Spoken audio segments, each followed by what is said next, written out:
এটা একটা office lunch box ready করছি।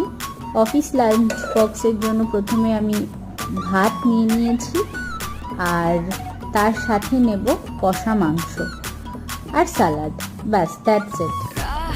কারণ আমার বরের অ্যাকচুয়ালি ভীষণ ঠান্ডা লেগেছে, আর ওর ঠান্ডা লাগলে বা ভীষণ শরীর খারাপ হলে ও কষা মাংস দিয়ে ভাত খেতে ভীষণ প্রেফার করে।